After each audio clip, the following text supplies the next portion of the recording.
नमस्कार। राज्य शिक्षा शोध एवं प्रशिक्षण परिषद पटना बिहार में आपका स्वागत है। बच्चों, आज हम लोग गणित विषय में कक्षा 5 के अध्याय 4 गुणज तथा गुणनखंड में क्या पढ़ने वाले हैं बच्चों? लघुत्तम समापवर्ती। बिल्कुल। तो बच्चों, हमने पिछली कक्षा में देखा था कि लघुत्तम समापवर्ती क्या होता है और लघुत्तम समापवर्ती को अभाज्य गुणनखंड विधि से किस तरीके से ज्ञात किया जाता है। तो आज हम लोग क्या सीखने वाले हैं? बिल्कुल, हम लोग लघुत्तम समापवर्ती को भाग विधि से सीखने वाले हैं। पिछली कक्षा में हमने देखा था क्या कि लघुत्तम समापवर्ती को अभाज्य गुणनखंड की विधि से कैसे जानते हैं, और आज हम लोग को जानना है इसी को कि भाग विधि से कैसे सीखते हैं।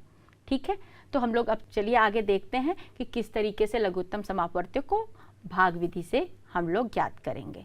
तो चलिए, तो बच्चों जैसे कि आप स्क्रीन पे देख सकते हैं, आप देखिए और इसमें हम लोग पढ़ते हैं, साथ में आप लोग पढ़िएगा। अच्छा बच्चों, आज हम पहले ही एक बार बता देते हैं कि आप लोग कक्षा, जैसे कि हम हमेशा बोलते हैं कि क्लास में जब आप बैठिए तो उस समय आप स्क्रीन पे आप जो भी है वो तो साथ में देखते ही रहिए, लेकिन हाथ में आपके कॉपी और पेन जरूर होना है। गणित विषय में तो खास तौर पे तो आपको नोट डाउन करते चले जाना है, बीच में नहीं लाना है। आप फटाक से लेकर, सब लोग बैठे ही होंगे, जो नहीं है लेकर बैठ जाओ। ठीक है, चलिए, तो हम लोग इसमें लघुत्तम समापवर्ती के बारे में देखेंगे। इसमें क्या देखेंगे? भाग विधि के द्वारा। ठीक है, इसमें सभी संख्याओं को एक साथ विराम चिन्ह बच्चों आप लोग हिंदी में जानते हो ना? हाँ बिल्कुल, ये ऐसे बगल में देखिए विराम चिन्ह ऐसे लगा रहता है, ठीक, लगाकर लिखते हैं। कैसे लिखते हैं बच्चों? अभी हम लोग आगे अच्छे से बताएंगे। देखिए आप यहाँ पे बगल में एक उदाहरण के तौर पे लिखा हुआ है, चलिए हम अभी करके उसको सीखते हैं। अब ऐसी छोटी अभाज्य संख्या से सभी संख्याओं में भाग देते हैं जिससे कि कम से कम दो संख्याओं में उससे पूरा भाग लग जाए। इस प्रकार अभाज्य गुणनखंड ज्ञात होता है। उनका गुणनफल ही दी गई संख्याओं का लघुत्तम समापवर्ती है। अच्छा बच्चों, तो आप लोग पढ़े, कितने लोग को समझ में आया? बिल्कुल, मैथ ऐसा सब्जेक्ट है बच्चों, जब तक हम लोग करते नहीं हैं तब तक चीजें समझ में नहीं आती। ठीक है, तो हम लोग ये जो सामने उदाहरण दिया है क्या है? 6, 8, 9 को भाग विधि से दिया है ना बच्चों। अब इसको हम लोग करके सीखेंगे और वापस इसको पढ़ेंगे, तब हम लोग को अच्छे से समझ में आएगा। तो आइए चलिए हम लोग खुद करके इसको सीखते हैं। तो चलिए, तो बच्चों आपको यहाँ पे बोला गया था कि आपको अगर मान लीजिए दो या दो से अधिक संख्या, तो यहाँ पे आपको 3 संख्या लिया गया है। कौन कौन सी संख्या ली गया? 6, 8, 9। ठीक है बच्चों, और जो वहाँ पे बच्चों लिखा हुआ था यहाँ पे विराम चिन्ह ना बच्चों, तो ये है विराम चिन्ह।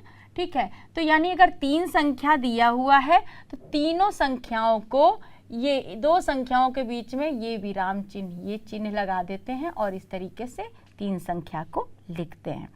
ठीक है, तो 3 संख्याओं का ज्ञात करना है, तो इसमें हमें क्या करना है? 6, 8, 9 का क्या करना है? लघुत्तम समापवर्ती ज्ञात करना है। तो उसको किस विधि से करना है बच्चों? बिल्कुल, भाग विधि से करना है। क्या करना है बच्चों? भाग विधि से। ठीक है, और बच्चों आप लोगों को पहले भी बता चुके हैं हम कि लघुत्तम समापवर्ती को एलसीएम करके भी लिखा जा सकता है। ठीक है, लोवेस्ट कॉमन फैक्टर इसको हिंदी इंग्लिश में बोलते हैं, इसलिए इसको एलसीएम लिखा जाता है। ठीक है बच्चों, तो एलसीएम हमें निकालना है किससे? भाग विधि से निकालना है। बिल्कुल, तो इसमें हम देखेंगे सबसे पहले क्या करेंगे बच्चों? ऐसे हम इस तरीके से ऐसे एक लाइन खींचेंगे, ऐसे एक लाइन खींचेंगे और लिख देंगे। 3 संख्याओं की बात की है, तीनों संख्या लिख देंगे। कैसे लिख देंगे? विराम दे के यहाँ पे 6, 8, 9। ठीक है बच्चों, अब हमारा काम क्या रहेगा कि ये संख्याओं में ध्यान देने वाली बात होगी बच्चों कि वो सबसे छोटी संख्या को पहले देखेंगे जिससे इन तीनों संख्याओं में से कम 2 संख्या, एक नहीं या सभी नहीं, 2 संख्या, कम से कम 2 संख्या पूर्ण रूप से विभाजित हो जाए। समझ में आया ना? एससीएफ में भी हमने किया था इससे पहले भी, महत्तम समापवर्तक में। बिल्कुल, यस। तो यहाँ पे हम लोग ऐसे ही करेंगे कि जो सबसे छोटी संख्या पहले, जिससे इन तीनों संख्याओं में कम से कम 2 संख्याएं पूर्ण रूप से क्या हो जाए? विभाजित हो जाए। तो सबसे पहले हम लोग क्या करेंगे, सबसे छोटी संख्या लेंगे 1, तो बच्चों सभी से होता है, ठीक है। तो फिर उसके बाद 1 के बाद क्या करेंगे 2, यस। तो अब हम लोग पहले 2 को देखते हैं, यहाँ पे 2 लिखे। अब आप देखिए कि 2 से इन तीनों संख्याओं में से कौन कौन से 2 संख्याएं ऐसी हैं जो पूर्ण रूप से विभाजित होती हैं। तो कौन कौन सी संख्या क्या बच्चों, 6 होगा, यस बिल्कुल होगा। कितनी बार जाएगा यहाँ पे, हाँ 3 बार करेंगे तो पूर्ण रूप से विभाजित हो जाएगा। और फिर यहाँ पे क्या होगा 8 को, बिल्कुल 4 होगा बच्चों। फिर उसके बाद 9 होगा क्या, हाँ नहीं होगा, 2 से पूर्ण रूप से विभाजित। तो बच्चों इसको ऐसे 4.5 नहीं कर देना है, ऐसे नहीं, कंफ्यूज नहीं होना है इसको। ये जैसे जो पूर्ण रूप से विभाजित नहीं हो उसको एज इट इज उसी तरीके से उठा के लाके ऐसे नीचे रख देते हैं, लिख देते हैं। तो ध्यान दीजिएगा बच्चों, फिर से बताते हैं कि इन अगर 3 संख्या हो, 4 संख्या हो, 2 संख्या भी हो, ठीक है, लेकिन अगर आप 3 संख्या है तो उसमें से कम 2 संख्याओं से पूर्ण विभाजित होने वाली सबसे छोटी संख्या को पहले यहाँ लिखते हैं। फिर उसको जितनी भी विभाजित होने के बाद जो आते और जो नहीं विभाजित होते हैं उस संख्या को उसी तरीके से यहाँ पे लिख देते हैं, ठीक है। इसको आप लोग ध्यान दीजिएगा, ठीक। चलिए अब आपको बताइए कि फिर कौन सी संख्या लेंगे जो इन तीनों संख्याओं को पूर्ण रूप से विभाजित कर दे। इसको करने से पहले एक नीचे आप एक और लाइन यहाँ खींच देंगे, ठीक है। ये स्टेप के बाद फिर से आप ऐसे लाइन खींच देंगे। अब फिर इन तीनों को उसी तरीके से सोचेंगे जैसे ऐसे इसमें सोचे थे।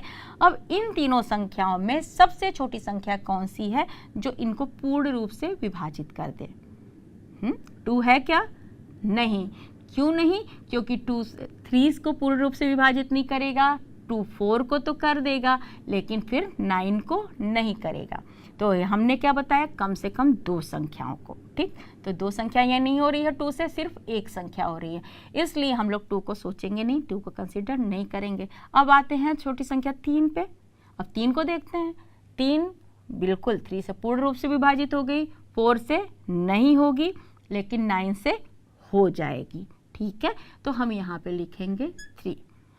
क्यों यहाँ पे, क्योंकि 2 ऐसी संख्या है जिससे ये पूर्ण रूप से विभाजित हो जाएगी। तो जब 3 लिखेंगे बच्चों यहाँ पे तो कितने बार यहाँ पे जाएगा, हाँ 1। 4 को फिर बच्चों उसी तरीके से 4 को वैसे ही उतार देंगे, वैसे ही लिखेंगे जो फिर हम जैसा कि 9 के लिए बोले थे ना, जो संख्या पूर्ण रूप से विभाजित नहीं होगा उसको वैसे ही नीचे उतार देते हैं इसमें, ठीक है बच्चों। फिर क्या होगा यहाँ पे, यस 3 बार होगा ना, 9 को पूर्ण कितने बार में विभाजित करेगा, 3 बार में। तो यहाँ हो जाएगा 1 4 3, ठीक है बच्चों। अब फिर हम सोचेंगे, फिर यही बात देखेंगे कि फिर यहाँ पे अगर हम ऐसे करते हैं, अगर यहाँ पे मान लो इस तरह से लाइन खींचती है, ठीक, लेकिन अब हम यहाँ सोचेंगे कि कौन सी सबसे छोटी संख्या है। तो सबसे पहले तो यहाँ 1 आ गया। तो अब बताओ कि 1 से तो करेंगे तो सभी हो जाएंगे, लेकिन 1 के बाद की बात करते हैं। 2 से करेंगे तो 2 तो बच्चों 1 से होगा नहीं, 4 हो जाएगा लेकिन 3 नहीं होगा। फिर 3 ना 1 नहीं होगा, 3 से 4 नहीं होगा, सिर्फ 3 हो जाएगा। यानी कि ये अब कोई ऐसी संख्या नहीं है जिससे ये संख्याएं तीनों जो है में से कम 2 पूर्ण रूप से विभाजित हो। तो कोई अब ऐसी संख्या नहीं है, तो उसको बच्चों ऐसे ही लिख के छोड़ देते हैं, ठीक है। तो यहाँ पे हम तो आप सिखाने के लिए यहाँ पे ये लाइन खींच दिए थे, अब ये लाइन हम मिटा देते हैं, इसलिए क्योंकि जब इस कोई संख्या फिर नहीं रहती है ऐसी जिससे वो 2 कम से कम संख्याएं पूर्ण रूप से विभाजित हो जाती हैं, तो यहाँ पे इसको अब ऐसे ही छोड़ देते हैं। फिर उसके बाद आगे का स्टेप करते हैं और क्या होगा वो हम लोग करके देखते हैं। तो बच्चों यहाँ पे हम लोग यहाँ जो है सिर्फ इसको 1 4 3 इस तरीके से लिखेंगे। अब होता है क्या, अब हमारा अगला स्टेप है, ये तो भाग विधि हमने कर दिया। अब इस भाग विधि से हम कैसे लघुत्तम समापवर्ती कैसे निकालेंगे ये हम ज्ञात करेंगे, ये हम देखेंगे। तो बच्चों अब इसको जब एलसीएम की बात आएगी, इसको लघुत्तम समापवर्ती में बच्चों इसको ऐसे भी कर सकते हैं, ल स करके ही लिख सकते हैं, ठीक है। ये हो जाता है बच्चों, देखिए ये जो इधर वाला है ना, देखिए ये 2 है 3 है, जो बचे हुए जो लेफ्ट में और जो नीचे बचे रहेंगे, ध्यान दीजिएगा, जो बाएं हाथ में ये है और ये है, इनको तो ये क्या लिखेंगे बच्चों, 2 लिख देंगे। फिर इसको क्या करेंगे, इंटू 3, फिर इंटू 1 तो कॉमन हो गया, फिर हो गया 1 लिख भी दीजिए, फिर इंटू 4, फिर इंटू 3। तो बच्चों ये जो है ना, ये सभी को आपस में मल्टीप्लाई कर देंगे, गुणा कर देंगे। फिर ये कितना आएगा बच्चों, 6 है, फिर 6 इंटू 1 फिर 6 है, फिर 24 हो गया। ठीक है, फिर 24 इंटू 3 कितना हो गया, 72 हो गया। बिल्कुल, 2 गुणे 3 6 हो गया। 6 चौके कितना हो गया बच्चों, बिल्कुल 6 12 फिर 18 फिर 24, फिर 24 गुणे 3 फिर कितना होगा, 72 72। तो यहाँ पे हम 72 लिख देंगे बच्चों। ठीक है, और यही जो संख्या आई है बच्चों, यही होगा क्या, लघुत्तम समापवर्ती। किसका, इन 3 संख्याओं का, इन दी गई तीनों संख्याओं का लघुत्तम समापवर्ती भाग विधि से जब करेंगे तो ये आएगा 72। ठीक है, आप समझे। अब हम लोग वापस डेफिनेशन पे जाते हैं, जो अभी अब हम लोग पढ़ के समझेंगे कि क्या अब हमें समझ में आया। चलिए वापस हम लोग डेफिनेशन को पढ़ते हैं।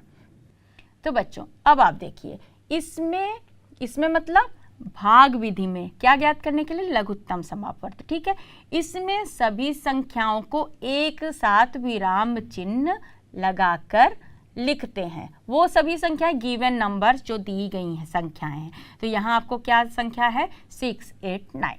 अब ऐसी छोटी अभाज्य संख्या से सभी संख्याओं में भाग देते हैं। वो कौन सी सभी संख्या, जो दिया गया है, कौन सी है, 6 8 9। तो जैसे हमने बोला ना, वो सबसे छोटी संख्या तो हुआ ना 2, फिर 3 था। इस प्रकार अभाज्य गुणनखंड ज्ञात होते हैं। ठीक है, तो 2 है और 3 जो है, ये सब आपको अभाज्य गुणनखंड आपको मिल गया। ठीक है, 1 4 3 यहाँ नीचे। फिर इनको आपस में गुणनफल कर देते हैं, इनका गुणा कर देते हैं आपस में।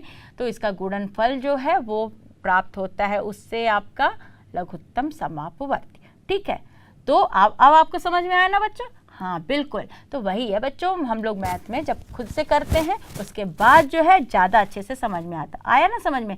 तो बच्चों हम लोग एक और उदाहरण देख लेंगे, तब हम लोग को और अच्छे तरीके से इसको और भी समझ में आ जाएगा। तो बच्चों हम लोग एक और उदाहरण लेते हैं। उदाहरण में हम लोग 3 संख्या लेंगे। कौन कौन सी संख्या लेंगे बच्चों, 12 18 और 24। ठीक है बच्चों, अब हमें क्या करना है, इसके एलसीएम यानी लघुत्तम समापवर्ती निकालना है। किस विधि से, भाग विधि से। तो बच्चों ये जो 3 संख्या है 12 18 और 24, इसको फिर से जैसे यहाँ पे हमने क्या, यहाँ कॉमा दे के आपस में लिखा है, इसी तरीके से क्या करेंगे, 3 संख्या दिए हैं, ये तो यहाँ पे ऑलरेडी कॉमा या अल्पविराम लग गया है। तो लेकिन यहाँ पे अगर 3 संख्या बोलेगे 12 18 और 24 का एलसीएम ज्ञात करो, तो यहाँ लिखने के लिए हम 12 लिखेंगे, फिर कॉमन लगाएंगे, फिर 18 लिखेंगे, फिर कॉमन लगाएंगे, फिर 24। इस तरीके से हम लिख देते हैं बच्चों। फिर अगला स्टेप क्या है हमारा, यस, सबसे छोटी संख्या जिससे कम 2 संख्या पूर्ण रूप से विभाजित हो सकता। ठीक है, कौन सी सबसे छोटी संख्या यहाँ पे है, बिल्कुल देख के लग रहा है कि 2 से तो कम 2 हो ही रहा है। फिर आप देखिए पूर्ण रूप से विभाजित हुआ ये 12, बिल्कुल कितना हुआ 6। उसके बाद 18 हुआ। ठीक है, 18 पे 2 से पूर्ण रूप से विभाजित होगा, बिल्कुल कितना आएगा 9। फिर 24, हाँ बिल्कुल कितना आएगा बच्चों 12। ठीक, अब फिर हम लोग अगला देखेंगे कि कौन से सबसे छोटी संख्या है कि दो कम से कम 2 संख्या पूर्ण रूप से विभाजित हो जाए। तो 2 है, नहीं, हाँ है, कैसे, 6 होगा, 2 है तो 6 विभाजित हुआ और 12 होगा, तो ठीक है 2 लिख देंगे। तो ये कितना हुआ, कम से, फिर से बताते हैं 2 संख्याओं को देखना बच्चों। ठीक है, तो यहाँ पे 3 हुआ। फिर बच्चों क्या हुआ, 9 नहीं हो रहा है, तो क्या करेंगे, बिल्कुल उसी तरीके से उतार देंगे जैसे था वो जो पूर्ण रूप से विभाजित नहीं हो रहा और बाकी कोई 2 हो रहा है, तो उसको हम विभाजित करके, और जो नहीं हो रहा उसको उसी तरीके से उतार देते हैं। 12 है बच्चों, फिर यस 6 आएगा। फिर अब क्या करेंगे, अगला फिर देखेंगे, है कोई छोटी संख्या जो जिससे ये तीनों हो जाए, नहीं, 2 हो जाए, हाँ कौन सी है 3, बिल्कुल कितने टाइम्स जाएगा बच्चों 1। फिर ये, हाँ बिल्कुल 3, और फिर ये बिल्कुल 2। चलो अब बताइए, है कोई संख्या जो जिससे पूरे 1 को छोड़ के, नहीं, 2 है तो ये दोनों नहीं जाएगा, 3 है तो ये नहीं, तो इसको ऐसे ही हम लोग क्या करेंगे, वैसे ही छोड़ देंगे। अब ये उसके क्या होंगे बच्चों, अभाज्य गुणनखंड होंगे, और जो अभाज्य गुणनखंड है उनका आपस में जब गुणनफल कर देते हैं तो वही आ जाता है लघुत्तम समापवर्त्य भाग विधि द्वारा। तो ये है लघुत्तम समापवर्त्य, तब हमारा क्या आ जाएगा बच्चों, 2 इंटू क्या आ जाएगा बच्चों, 2 इंटू 2, देखो ये 3 इंटू 3 इंटू 1 इंटू 3 इंटू कितना आ जाएगा बच्चों, बिल्कुल 2 आ जाएगा। ठीक है, अब फिर क्या हो जाएगा इसमें, हाँ तो आपस में मल्टीप्लाई कर देंगे, कितना है 4, फिर 12, फिर कितना होगा 24 36, और ये हो जाएगा 72। तो बच्चों इसका भी करो, एक बार फिर से क्रॉस वेरीफाई करिए, 6 18 फिर 36 फिर 72, यानी कि जब 12 18 24 का करेंगे तो इसका गुणन एलसीएम या लघुत्तम समापवर्ती क्या आ जाएगा बच्चों, 72 आ जाएगा। ठीक है बच्चों, तो अब आपको समझ में आया ना कि लघुत्तम समापवर्ती भाग विधि से कैसे निकालते हैं। ठीक है, अब आप तो उसको कर लेंगे, तो बिल्कुल। तो चलिए हम लोग आगे एक कुछ और देखते हैं। अभी हम लोग एलसीएम को भाग विधि से करना सीख लिए, अब आगे देखते हैं। बच्चों देखिए, जैसा कि आप देख पा रहे हैं, समझिए और कीजिए। ठीक है, तो आप यहाँ पे देखिए, हॉरिजॉन्टल में देखिएगा पहले, वर्टिकल में नहीं, अभी देखिएगा हॉरिजॉन्टल में, पहली संख्या दूसरी संख्या फिर ल स है फिर म स है, ये ऐसे देखिएगा। तो जो पहली संख्या आपके लिए रहेगी 10 और दूसरी संख्या रहेगी 15। तो और ल स मतलब बच्चों क्या है, लघुत्तम समापवर्त्य, और म स क्या है, महत्तम समापवर्तक। ठीक है, तो अगर कोई पहली संख्या है 10, दूसरी संख्या है 15, लघुत्तम समापवर्त्य आपका 30 दिया हुआ है और महत्तम समापवर्तक जो है आपका 5 दिया हुआ है। ठीक, तो आप जो है दिया हुआ यहाँ पे है बच्चों, लेकिन आप इसको करना है। जैसे अगर आपको पहली संख्या दिया हुआ है 10 और 15, दूसरी संख्या 15, तो आप जब उसका एलसीएम निकालेंगे या लघुत्तम समापवर्त्य निकालेंगे तो आप देखेंगे, पाएंगे, आप करके देखिएगा बच्चों, ये आपको करना है, वो आप देखेंगे कि 30 मिलेगा। उसी तरीके से जब 10 पहली संख्या रहेगी, 15 दूसरी संख्या रहेगी, जब आप उसका म स यानी कि महत्तम समापवर्तक निकालेंगे तो वो आपको मिलेगा 5। आप इसको भी करके देखिएगा। ये दोनों चीज़ आप कर लिए।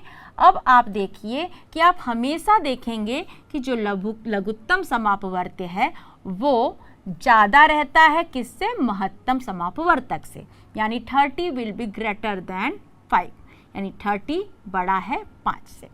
फिर आगे आप क्या करेंगे बच्चों, देखिएगा, ध्यान दीजिएगा, लघुत्तम समापवर्त्य को अगर आप गुणा करेंगे महत्तम समापवर्तक से, यानी जो 30 आया है और 5 आया उसको आपस में मल्टीप्लाई करेंगे, तो आपको क्या मिलेगा, जो संख्या मिलेगी, क्या होगा, वो जो संख्या मिलेगी वो संख्या आपको वही मिलेगी वो जो पहली संख्या और दूसरी संख्या का गुणनफल है। ठीक है, आप करके देखिएगा, ये ऐसा ही है। ठीक, उसके बाद आप देखिएगा कि जो पहली संख्या है यानी कि जो 10 है यहाँ पे, और जो दूसरी संख्या है यानी कि 15 है, ये बराबर होगा किसके, हाँ, लघुत्तम समापवर्त्य और महत्तम समापवर्तक के गुणा के। आप इसको करिएगा और देखिएगा, ये ऐसे ही होगा। इसी तरीके से आप, अगर आपको पहली संख्या, ये अब आपका बच्चों आज के लिए होमवर्क रहेगा, आप उसको नोट करिए और ये सब जल्दी से फटाफट नोट कर लीजिए। ठीक है, या तो आप स्क्रीनशॉट ले लीजिए, आपके आसपास में मोबाइल है तो उससे फ़ोटो क्लिक कर लीजिए अगर आप टीवी पे देख रहे हैं। ठीक है, तो आप यहाँ देखिए 9 और 18 दूसरी संख्या है, फिर आप उसका लघुत्तम समापवर्त्य निकालेंगे, फिर महत्तम समापवर्तक निकालेंगे, फिर आप देखिएगा कि लघुत्तम समापवर्त्य जो है वो बड़ा रहेगा महत्तम समापवर्तक से, फिर आप उसके जो एलसीएम है ल स है उसको गुणा करिएगा म स से, फिर आप वो देखिएगा कि वो पहली संख्या को जब गुणा करेंगे दूसरी संख्या से वो क्या आएगा, और फिर आप उसको वेरीफाई करने के लिए देखिएगा कि जो पहली संख्या को जब दूसरी संख्या से गुणा करेंगे तो क्या वो बराबर आता है लघुत्तम समापवर्त्य या ल स को मल्टीप्लाई करेंगे या गुणा करेंगे म स यानी महत्तम समापवर्तक से। तो ये इसी तरीके से आप 14 और 21 का करिएगा, फिर उसी के बाद पहली संख्या 8 लीजिएगा, और दूसरी संख्या 6 लीजिएगा। उसी तरीके से आप पहली संख्या 12 लीजिएगा और दूसरी संख्या 18, और यही आपको ल स म स निकाल के इस तरीके से आपको देखिएगा और उसको वेरीफाई करिएगा। तो बच्चों, उम्मीद है कि गुणज तथा गुणनखंड में जितने भी आपको टॉपिक थे वो आपने सब कुछ सीख लिए हैं बढ़िया से, और आज आपने जो है लघुत्तम समापवर्ती को भाग विधि से भी कैसे करते हैं वो भी आपने बहुत अच्छे से सीख लिया होगा। तो बच्चों, अभी जो हमने होमवर्क दिया है उसको आप निश्चित रूप से करिएगा, और इसी तरीके से आप हंसते रहिएगा, मुस्कुराते रहिएगा और गणित के अभ्यास को करते रहिए।